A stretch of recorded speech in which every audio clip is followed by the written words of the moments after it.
Hi, my name is Andrew Prokop. I work at Converge One in the office of the CTO, and today I want to talk about bots. This is another in my series of COVID-19 videos. Since I'm grounded and you're grounded, I thought that I would take the presentations that I would have been doing in person onto the web. So let's get going. I want to start with talking about decision making. Now let's start with the search model. This is what we do every day when we open up a Google web page with the Google search engine. We open up DuckDuckGo, we open up Bing, and we want to find something. So we have a question. We're looking for something in specific. So what we do is we distill it down to a few keywords, and you think about what are the right words I need to include to get the material that I want, and then you send that off to the search engine. The search engine then goes and whatever algorithm it's going to apply, it's going to find a whole bunch of documents that it thinks matches your keywords and then returns them to you. Now you are going to look at this big long list of documents and you're going to scroll around and you're going to bypass what looks like an ad and you're going to look at some things and say, well, maybe this is what I want. Click on it. Maybe it is, maybe it isn't. You'll go back and click on something else. So you have the responsibility of analyzing all the evidence that came back to you from the search engine. Now let's look at an expert system. So I have the same thing. I have a question, but now I'm going to ask a natural language question. So I'm going to ask it in the same way that I would ask a coworker or a friend. Send that off to the expert system. The expert system will understand your question. And when I get into the nuts and bolts, I'll kind of talk a little bit more about that. It will produce possible answers and evidence. But unlike the search engine, it's going to start to analyze the evidence and it's going to compute the confidence. Then it will deliver the response along with the evidence and the confidence. And then you, as the decision maker, will, basically have the answer along with all the supporting material. So this is really the basis of what we're going to do with artificial intelligence and virtual agents or bots. So let's look at a few predictions. So I've already mentioned natural language, so NLP, natural language processing, and there's going to be an incredible rise in this, and it's going to be via both text and speech. So not only will we type our questions, with my previous example, but we'll speak them as well. And I think the speaking is a very, very powerful component of all of this. And I recently just put out a blog article talking about how voice will power so many bots, especially now that contact centers are getting overloaded with very basic questions. And so these AI assistants will grow mainstream. You'll find them everywhere. You'll find them whether you are, contacting a contact center about basic questions or complicated things. You'll find them in search engines. So these assistants will be plentiful. So not only do we want artificial intelligence to process our immediate needs, but I also believe that it will be applied in predicting behaviors in the future. So analyzing my personal needs. And when I talk about the personal concierge in just a bit, this is where this comes in. So it anticipates what I'm trying to do. So it's more forward thinking rather than just thinking in the present. Clearly, the goal is that you want to understand your customers better. You want to deliver the answers and the material that a specific customer, specific person needs, not just the generic person, that personalization, and that will come in into play in another slide or two as well. We have a lot of data out there, probably more data than we ever will possibly use. AI will be deployed against this data to identify what's really important. So what's the good, what's the bad, and what's the indifferent data. And I would not be surprised if we find that quite a bit of our data is bad or indifferent. And indifferent is almost as good as bad because you're not really sure what to do with it. And I like this quote here.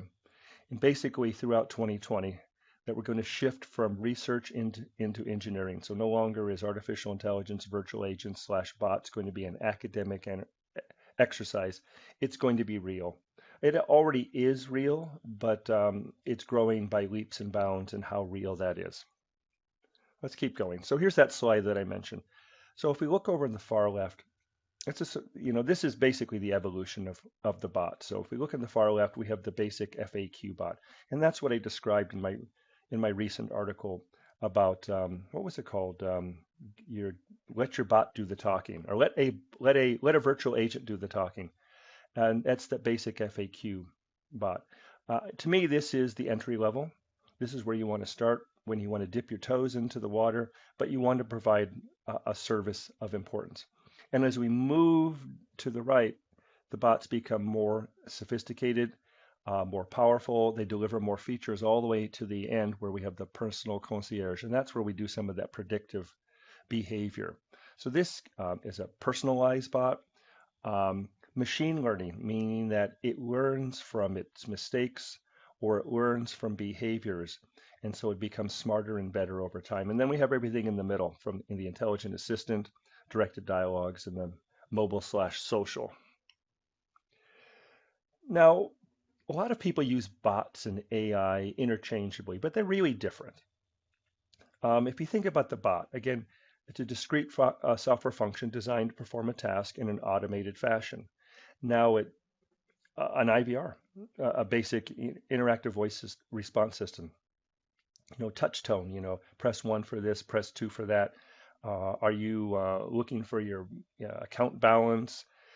That's a bot. So we've had bots for a long time that have nothing to do with artificial intelligence.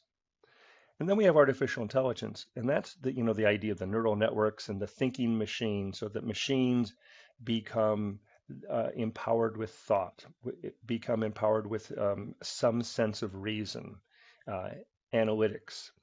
Um, there's AI can be applied without bots involved at all. In fact, probably a lot of the AI in place today has no bot interface.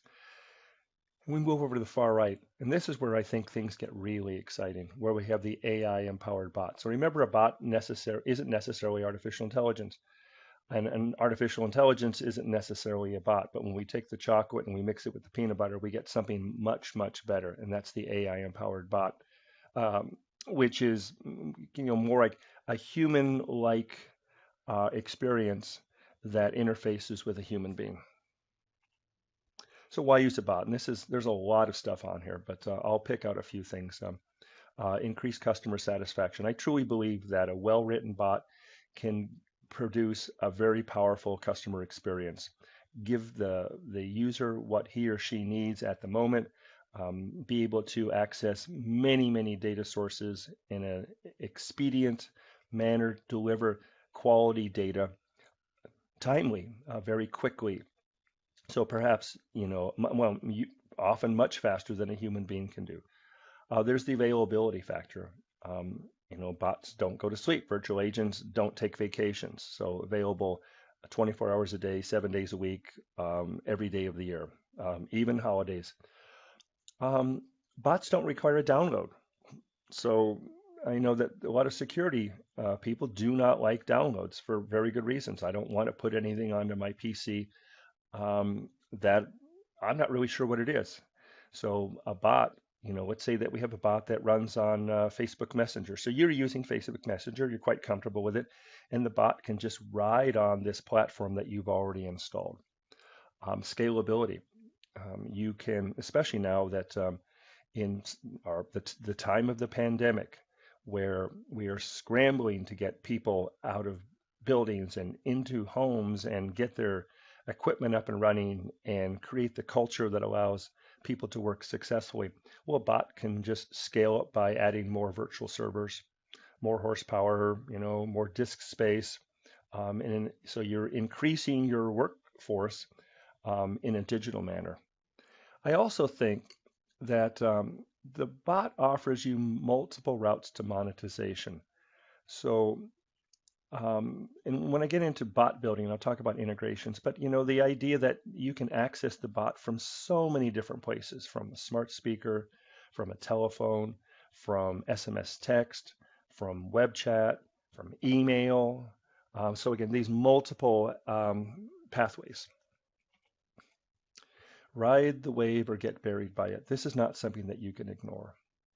This is not also something that was just developed yesterday. So this is years in the making.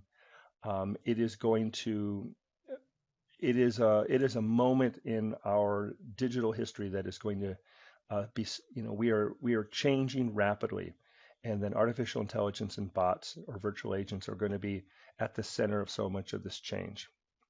I like this little graphic that I stole. What if we don't change it all and something magical happens? Well, that's not the way we need to work in business. We need to be proactive. We need to be looking forward, and bots and artificial intelligence are forward looking. We have a changing landscape.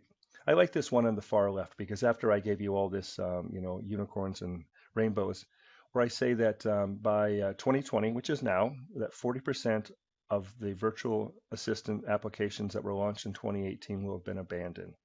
And that's not to say, okay, this was bad technology. I don't think people knew what to do with it. They didn't have a strategy. They didn't have a plan, which I'm going to talk about in just a bit, to make your bot, your virtual agent, successful. And by 2021, 15% of all customer service interactions will be completely handled by artificial intelligence. So this isn't just some of them, like part of the interaction. This is the entire interaction, 15%, and an increase of 400% from 2017.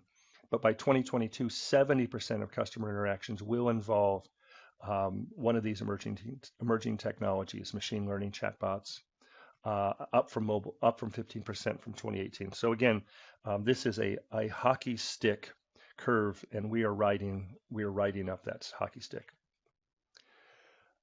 Some anecdotal stuff. Those of you old enough to remember when IBM became or beat their reigning world chess champion. So if you're a chess player, you understand the complexity of chess. You understand the forward thinking that chess requires. So as long ago as 1997, computers were beating humans, highly skilled humans. And then I don't know if you're familiar with Go. It's a very, very complicated game. And in 2016, the 18-time world champion, Go champion, was beat by artificial intelligence.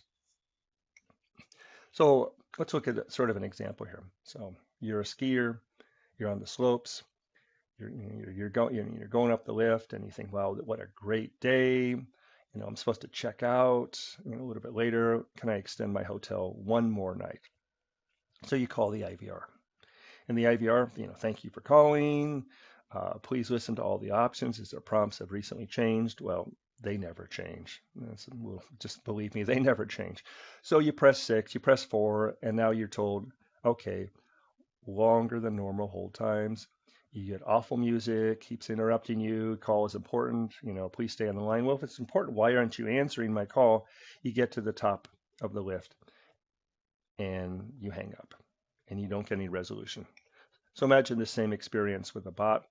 You simply just text to the bot, hey, this is me. Perhaps you've already established some relationship with your phone number with that hotel resort. Can I stay one more day?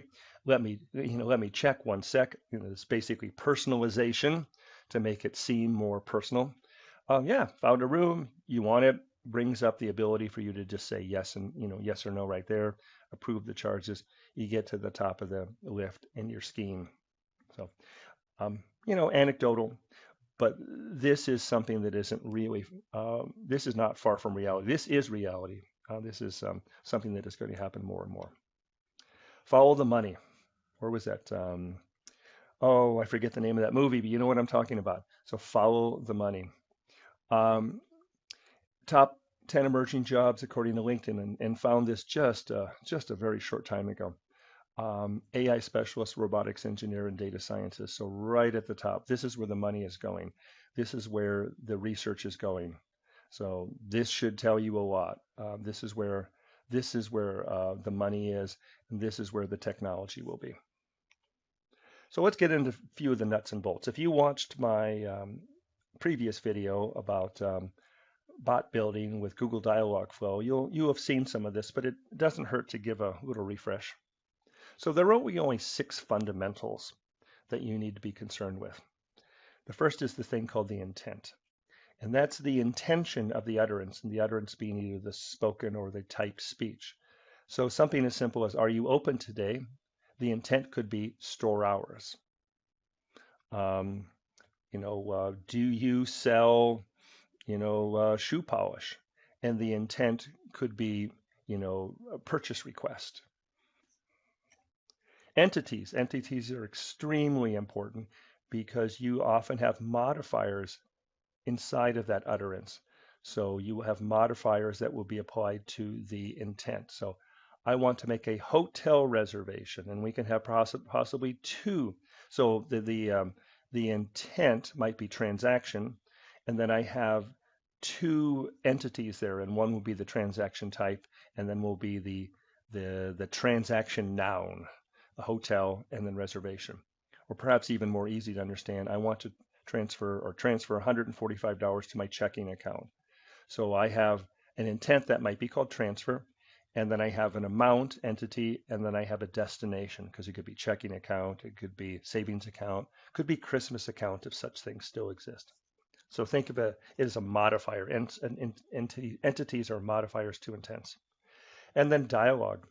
This is the response that comes back. So if I give it an utterance, and then it gets processed down to intents and entities, and then I get a response back. Are you open today? We are open from 8 to 5, Monday through Friday. If I had the intent store hours, but I had a modifier, if I had today be an entity, so are you open today is different from are you open tomorrow? Are you open on Saturday? And so the dialogue can change because of the intents and the entities. So those are the three most important concepts, but there's certainly a few more. So one of them is context. Context is the ability to have data that flows from intent to intent to intent, so that intent in processing for something for processing one utterance may be valuable in processing another utterance. The most simple example might be you have a bank, you call into the bank, you're connected to a virtual agent, and you ask a question like, what are your hours? Do you have an ATM machine? Do you have an ATM machine near me? These are all generic questions that can be answered without any sense of authentication. But if you say, what is my checking account balance, then you need to be authenticated. And so you go through a series of authentication things, what is your account code? And now I'm going to text a code back to your cell phone on file. Please tell me that code, for two-factor authentication. And then once you're authenticated, you can do things like, what is my account balance, transfer money. And the context could be that you are authenticated, and that can go from intent to intent to intent. So kind of this variable that flows. And there are certainly other cases for that as well. Fulfillment. In terms of building a bot, you go to a bot engine like Google Dialogflow, or you go to IBM Watson Assistant, and they have all the things for building intents and entities and things like that, but they don't actually have the ability to, go out and do a bank transfer or log you in. So you have some back-end system that does that for you, and that's where fulfillment comes in. So that's the ability to reach out to some other service to perform processing necessary to do the dialogue, to give the answer back. And that can be a database, could be a web service, could be a cloud server, a CRM system. I've used things like Salesforce. I've used ServiceNow. I've written Java code that is my fulfillment software that goes out and reaches out to these databases and whatnot. And then lastly is integration. And that is, how do you get to the bot? Is this through web chat, smart speaker? I've done bots for Google Home, Amazon Alexa. I've done telephone bots through Twitter, SMS text, Facebook Messenger, Teams applications, like Microsoft Teams or Avaya Spaces or WebEx Teams or Slack. And so these are the different ways that you would get to your virtual assistant. A lot of different platforms out there. I played with every one of them. They all have their pros, they all have their cons, but they all basically do the same thing. If I bring up Google Dialogflow, right there in the bot building tool, you see intense, entities, fulfillment, integration. So they use the words that I just previously used. All bot building tools, while they may not use exactly these words, they will have something that's equivalent to all these things. Like for example, IBM Watson Assistant, and we see intents, entities, and dialogue. So we see those things. We didn't see the word dialogue in the Google platform because that's actually buried down in intents, and they call them responses, but it's the same thing. Okay. So let's talk a little bit about strategy. So you want to deploy your own bot. So let's think about that. So first, you clearly need a strategy. You need expectations. What do you expect from this bot? What are you trying to solve? Um, what is the problem that you need to solve? Who are the people that you are going to interface with? How do you account for improvements? How do you do the implementation? What platforms are you going to use? What integrations? What fulfillment? How are you going to roll it out? And ethics, and I talk about ethics at the end. So all of these get rolled into some form of a strategy. I like this one, emotional machine intelligence with brand image. And this is the user experience in so many ways. It's also the bot will be an extension of your organization, the same way your contact center is the extension of your organization. It's in contact centers often the only, maybe the only interaction that a user has with your company. So it's really important that the agents convey the brand of the company. How do you want to be seen by the outside world? And the bot needs to do the same thing. What's the brand? What's the image? What's the experience? And consistency. You do not want to have inconsistent experience. So if I come in through a contact center agent, I get one kind of experience. I come in through a bot, I get a very different, doesn't even feel the same experience. Or just staying in the virtual agent world. So if I come in through Facebook Messenger, or I come in through SMS text, I come into voice and I'm hitting this virtual agent, I don't want to have all these different experiences. The same way if you have a web page, you want it to have the same experience on a mobile device like an iPhone, Android, iPad, as you do on a PC or Mac, where you're on a web browser, Chrome or Firefox. You don't want to have completely different experiences. So you want consistency. Consider the ecosystem. I had the chart just a little while ago about the bot evolution. So on the far left was the very basic bot, the FAQ bot, had a very narrow function. And then on the far right was the concierge. And that's, in my mind, the great bot. Um, it mines for knowledge. It reaches out into many different places to create a cohesive experience. So I like to call that scope. What is the scope of the bot? Is it a very narrow scope, or is it a large scope? And of course, the larger the scope, the more complicated the bot, but the better the experience. And then get started. So I'm all for targeting those repetitive tasks. Again, this article, let a bot do the talking. Let's hit that FAQ right out of the gate. Let's do that. It's simple, low-hanging fruit. There are multiple different ways we can tackle this.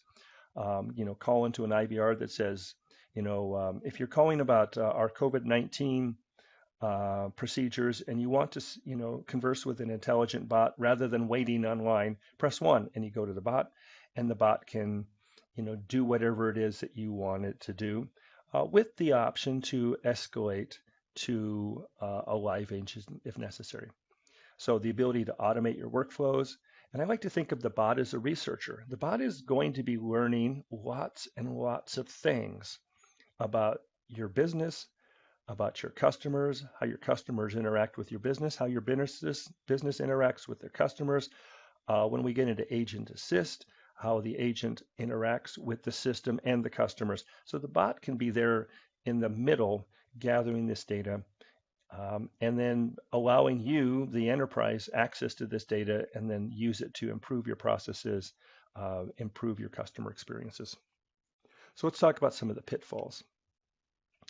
I mentioned intents before. To me, nothing is worse than a bot that continually says, can you rephrase that? I don't understand. Things like that. So too few intents. So part of that strategy, again, analyze what it is you're trying to solve, and put out the best bot that you can to solve that problem. And that's done by having a great deal of intents. And you don't have to create all these intents. That's the beauty of a lot of the tools have intent libraries. So use those intent libraries, use those entity libraries. A lot of work has already been done. Make sure that you take advantage of it. Focusing on the wrong use cases. So part of the strategy, what are you trying to solve? Let's solve that in the right way. Missing the brand voice. The bot should not be generic. The bot should be an extension of your company. Ignoring the data the bot creates. Remember I said the bot is a researcher. There's a lot of data there. Don't ignore it. Inconsistent user experience across channels. I already mentioned that. I don't want to have a different experience because I came through Facebook Messenger this time and I came through a voice connection the previous time. Schizophrenic bots, bots that just go haywire, and there have been some very notable cases on the internet about crazy bots. Not giving enough visibility to your bot. Be proud of this thing. Make it front and center, available in many different ways and many different channels. Not providing a seamless escalation process. Humans are not obsolete. They will never be obsolete. There are bots or virtual agents that will perhaps be able to do everything in some particular scope. But there are times when a human needs to be involved. So you don't want to get caught in sort of the bot maze and you can't get out. Same thing with an IVR. If you need to get to an agent, find a good way, have a good way to get to an agent, and then bring the context of this conversation along so that the agent knows what just happened with the bot experience. So seamless escalation process with context. Not staffing support for your bot. Like your contact center agents, you have supervisors, you do management, you're constantly analyzing and evaluating, and you need to do that for your bots, your digital assistants as well. Bots that are in over their electronic heads, and that's kind of a combination of the limited number of intents, the wrong use cases, the schizophrenic bots. Very important, failing to build trust and security into the bot. If I go and use a digital assistant, I need to be assured that my data is treated is safe, that the same way that anytime I have a relationship with a customer, I need to make sure that safety is built into it. If I tell a bot a credit card number, I need to make sure that that number is safe and secure. So otherwise, people are going to stop using the products, or there will be lawsuits, or who knows what else. So make sure that's built in from the beginning. I mentioned bot ethics, and I did an article about this just recently. I think it was called, the Tao of the Ethical Bot. So these are my thoughts. I think the thoughts of a few other people as well, but a bot should serve its customers and not the business. And this may not seem, if you're a business person, you're thinking, well, geez, I'm investing all this money. I really think that the bot should be the advocate for the customer, the same way a good contact center agent is the advocate for the customer. And the bot should be the same thing. The bot should not be something that you should fear. The bot should be something there to be trusted and helpful. I don't believe a bot should ever impersonate a human being. I think from the very beginning of an interaction with a virtual agent, you need to come out and say, I'm a machine, and I'm here to help you. I'm not a human being. I'm also a little bit uncomfortable in my article, The Tao of the Ethical Bot, of the way that we genderize bots. Sadly, far too many bots and these virtual agents are women's voices with women's names. I think that's a slippery slope and one that we need to be really careful about. A bot is not a human being, and a bot does not have gender. A bot must never abuse. That's pretty obvious. Nor tolerate abuse. You don't make your bots allow them to be punching bags. Don't allow your bots to bring out the worst in people. So monitor what's happening and have an escalation process. So if a bot is being abused, I think there should be some escalation process, and the user should be basically informed, this is not appropriate. We don't do this kind of thing. And then partly with the trust and security, a bot must always be clear with how user data is shared. outside the bot. The bot is gathering lots and lots of data. I said it's a data miner. It's a researcher. Be clear how that data is used. The bot has the potential of gathering far more data quicker than any human being, but make sure that there's trust so that I know that if I'm using the virtual agent, that my data is protected and I understand how that data is used. And I've mentioned this a few times, but the Tao of the ethical bot.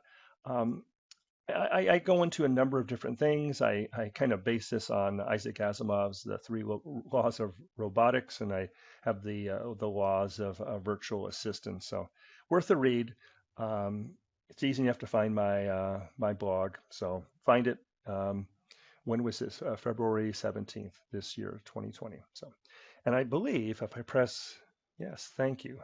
So I hope you appreciate this. Gives me an opportunity to speak to hopefully far more people than I normally would have in this confinement space. I'll be on the road again someday and I'll be in person someday. But until then, I want to make sure that some of these things that I've been thinking about and some of the presentations that I would have done in person don't get shelved and lost. So have a great day, stay safe, keep in touch, and do your social distancing. Bye-bye.